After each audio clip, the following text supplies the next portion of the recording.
Hello dear students, in today's lecture we will try to understand particle motion in a time varying magnetic field. So far in our discussions we have seen how particle, which is actually a plasma particle, moves in the presence of a static electric field, static magnetic field, a combination of electric and magnetic fields. We have seen how a space varying magnetic field with a gradient will affect the particle's trajectory and what is curvature drift and how the magnetic mirroring can be helpful in trapping a particle. So, in today's class we will try to vary magnetic field with respect to time. That means dB by dt will not be 0. So, magnetic field will vary as a function of time, right. So, in order to understand or appreciate how this is different from the earlier scenarios, we will try to look back in the basic E cross B drift when you have an electric field and a magnetic field. We have derived the expression for the drift velocity in this case, which is E cross B by B square. So, this is the expression for the E cross B drift. So, if you look at this expression, there are a few messages, there are a few outcomes of this, is that the drift velocity Vd is independent of the charge. So, the Vd will be same for electron and ion, independent of charge, independent of charge. So, both the charges will be affected in the same way. Second is independent of mass. So, there is no mass dependency. So, if you have electric field and magnetic field in perpendicular direction, the velocity that is attributed because of these two fields on a particle will be same for electron as well as ion. So, both the particles will move with the same velocity. So, this velocity actually m is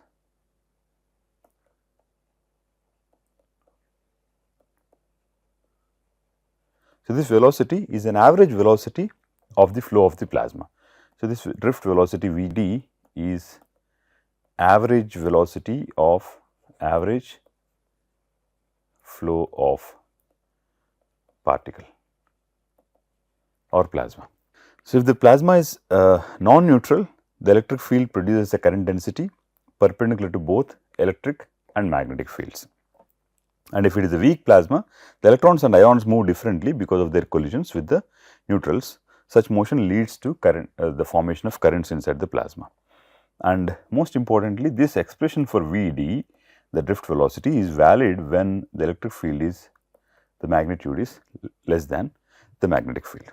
Now, this is one situation. So, considering the electric field to be perpendicular to B, if you have, let us say, the electric field in this direction and the magnetic field is out of the page, then a positive charge will move in this way, okay, and a negative charge will move like this. So, this movement of the guiding center is in this direction. So, when you have electric and magnetic fields perpendicular to each other. So, what happens is, in the first half the particle will gain energy and increases the V perpendicular component, and hence the radius increases, and in the second half the particle loses energy because it is opposite to the direction of the electric field. So, velocity decreases and as a result the radius will decrease. So, this difference in the radius between the first half and the second half is basically what you refer to as the drift, right. And the negative electron also gains energy opposite to the direction of electric field and thus moves in the same direction, but rotates exactly opposite to the ions, right. Now, the characteristic parameters of this gyration are the RL, which is the radius of gyration, which is m V perpendicular by QB, and omega c, the frequency of gyration, is QB by m. We know these parameters very well, right. So, for instance, when the velocity is same, but if they have different masses, so the radius of gyration RL, if you have higher mass, the radius of gyration will be larger, and if it is a lighter mass, the radius will be smaller. So, as a consequence, the drift of the velocity of guiding centers, the guiding centers drift per cycle will be very, very small if you have a lighter mass particle. So, the average drift of the guiding center per one cycle, it will be smaller. Okay. However, this is compensated equally by the larger frequency of the, because the mass being very small will increase the frequency. The number of cycles per second will be very, very large, and the drift per cycle, the guiding center's movement per one cycle will be small, but the frequency being larger, it will be averaged out. Okay.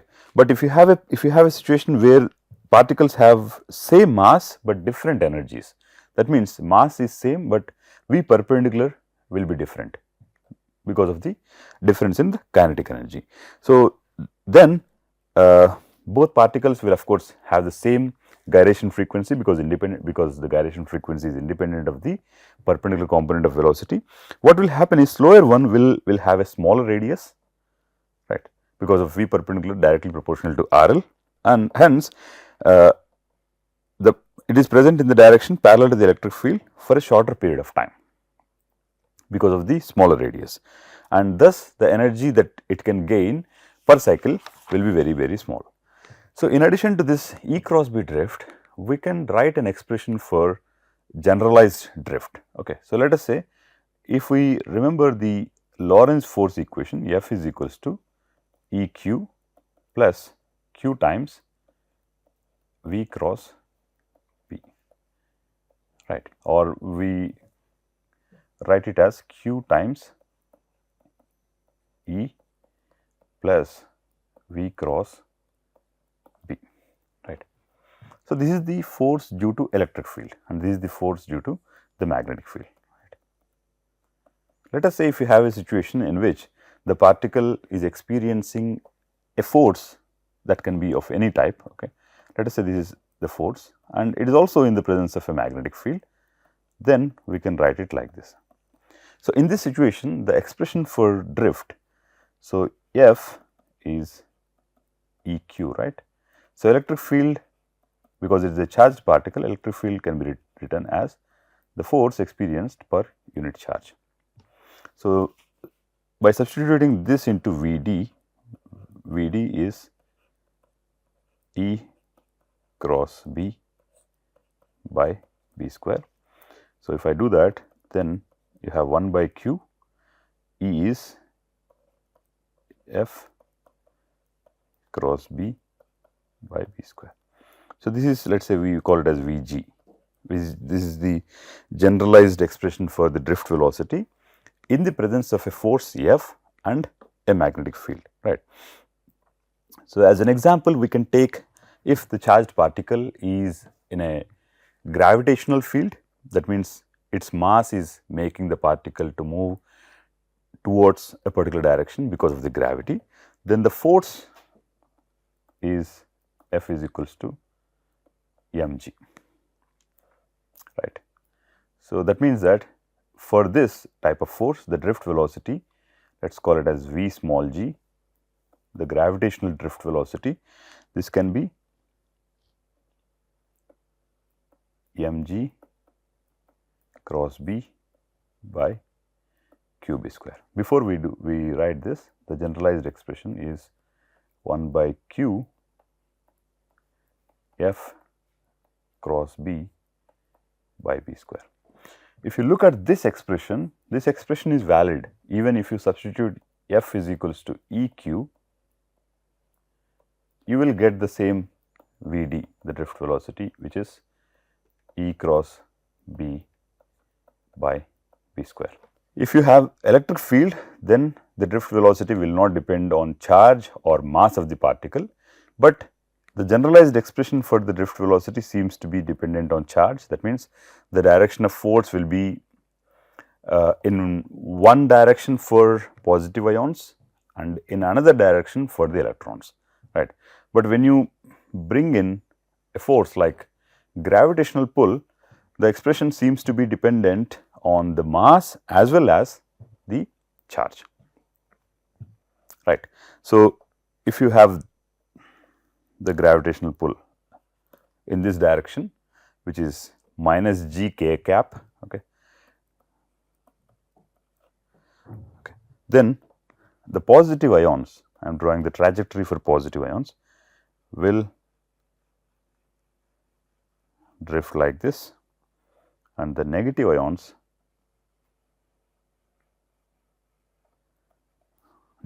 or electrons will drift like this. And for reference, I forgot to write it in the beginning, the magnetic field is like this, which is into the page. So, in this situation you can use the simple cross product rules or the figuring out the directions of these drifts, and this is how it will look like, right. The point is, in the presence of a generalized force, the drift velocity will be charge dependent, and for the case of gravitational force, if it is, the drift would be depending on mass as well as charge of the particle, right. Now, this is in a nutshell what we can say is that the magnetic field, most important conclusions of this entire discussion is that magnetic field will never be able to affect the energy of the particle. The velocity component, which is along the direction of magnetic field, will remain constant. If you put an electric field perpendicular to this direction, then the velocity, the other two components of velocity will be affected by the electric field. And for the case of a gravitational drift, in which gravity force, gravitational pull is combined with the magnetic field of the, let us say, earth itself, then the particles will experience a drift like this. Now, this drift is allowing particles to be separated. This is the most important aspect. Just like what we have seen in the gradient and curvature drifts, this type of configuration will allow the charge particles to be separated, because the force, the positive charges are experiencing a force in one direction and the negative charges are experiencing a force in other direction. So, the particles will be separated. So, that means you are creating some current, density. So, the net current density that can be created or generated out of this charge separation can be written like this. So, J is a vector, right. J is n times m plus m G cross B by B square. So, this is the current density due to gravitational drift, and earlier we had seen what are the characteristic features of E cross B drift and how this expression can be generalized by considering any force capital F, and this force F being the gravitational force facilitates the charge separation, right.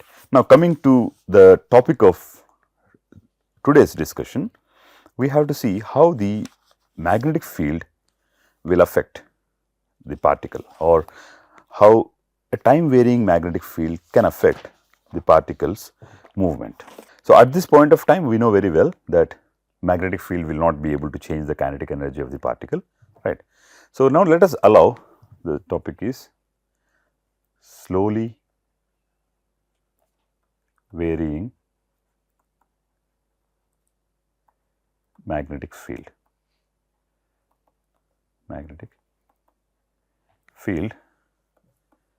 with respect to time, of course. Okay. Now, what we do is we allow the magnetic field to vary slowly with respect to time, but we know very well that no matter what, the Lorentz force will always be perpendicular to the magnetic field and the velocity of the particle, right. So, as a result, the net work will always be 0, and magnetic field, no matter what, cannot impart any energy to the particle, right. So, there cannot be change in the kinetic energy, but this is going to change, right. So, our understanding is as long as the particle is experiencing only electric field, it can get linearly accelerated. We have seen that in the very first discussion of particle drifts. But when it is a magnetic field, the z component of the magnetic field, which is assumed to be parallel to the velocity Vz, will remain unaffected. Vx and Vy will continue to execute the circular motion, right. When you have an electric field and magnetic field, things change. You come across what is called as drift, which is the velocity of movement of the guiding center, or how the guiding center, the pitch brought in by the guiding center's movement at different intervals of time will be different, right. But a time varying magnetic field will change all of this, okay. How? Because the time varying magnetic field, the moment you make the magnetic field to vary with time, it will generate a electric field, right. So, how is it, how can we prove it? We can start from the very basic Maxwell equation. So, which is del cross E is minus dou B by dou T. Del cross E is equals to minus dou B by dou T. What does it mean? The rate at which the magnetic field changes with respect to time is equal to the negative of the del cross E. So, when E is perpendicular to B, so electric field perpendicular to B, what will happen? V parallel will remain constant, V perpendicular D will change or will be non-zero due to the electric field. So, this electric field is secondary, that means this electric field is generated by the magnetic field. That means now we have a provision where the magnetic field is creating an electric field, and this electric field is now acting on the particle and accelerating the particle, right.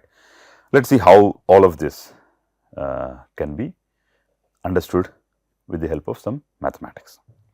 So, electric field will now change the kinetic energy, no doubt, right, kinetic energy of the particle in a perpendicular direction, obviously. So, actually there is this induced EMF is because of the changing a magnetic field will increase the energy of the particle, right. So, induced EMF will change the kinetic energy of particle. Now, let us say we take a length, let us say we have a small length L, this is the length the particle travels along. So, particle is traveling along a length L. Now, since the particle is moving perpendicular to the field itself, so we can say that the perpendicular component of the velocity V perpendicular is rate of change of position, right. So, dl by dt, and we will assume that the parallel component being will be unaffected by the magnetic field, the perpendicular component will be picked up by the electric field, right. So, in the presence of electric field, where is this electric field coming from? This is from the time variation of magnetic field. So, in the presence of E and B fields, we can write m dV perpendicular by dt is q times E plus V cross B. Let us take a dot product of this expression with V perpendicular from the right. So, which is m dV perpendicular by dt dot V perpendicular is equals to q times E dot V perpendicular plus q times V cross B dot V perpendicular. M dV by dt dot V can be written as d by dt of half mv perpendicular square. This is d by dt of half mv perpendicular square, which will be q times